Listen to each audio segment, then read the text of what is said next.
Okay, so before we get started, I want to go over some different papers that you could use to make your paper bowl.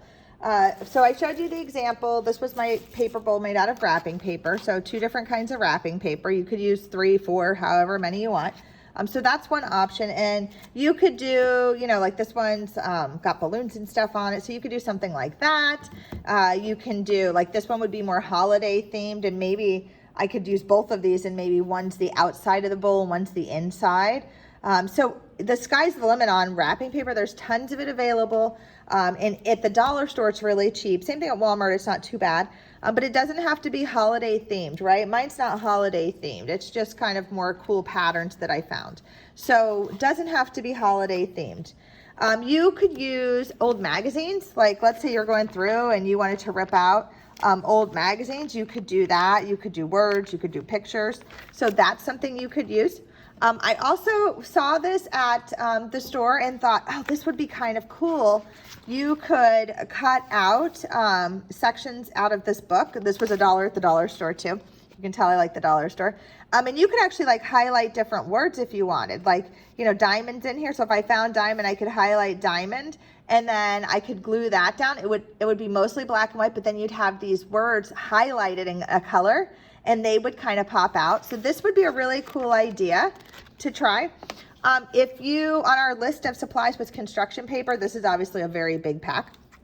But if you have construction paper, you could also use that. Doesn't matter if it's the thin or thick kind, but this would work too. What else could you use? I don't have any with me, but I could use old newspaper. Or not even old, you could just, there's like those free newspapers that you can get at sometimes at Publix or the grocery store. So you could use that also.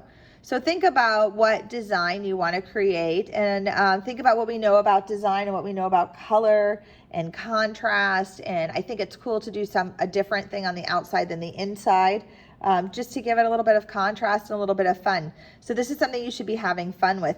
Now I could mix and match. So let's say that I really liked this black and blue paper, but I didn't like the Christmas trees.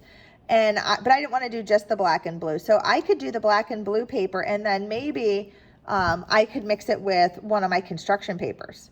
Maybe the inside of the bowl is red. That would be kind of cool. And the outside is this like black and blue pattern. So that would be cool. So don't limit yourself. Think of like how you can mix materials up.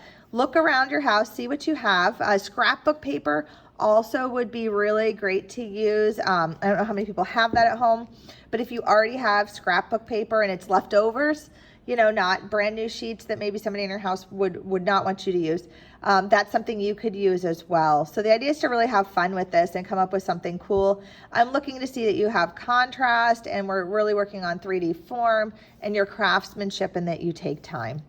All right, so get your paper ready. We have getting our supplies ready, and then we're going to be ready to start.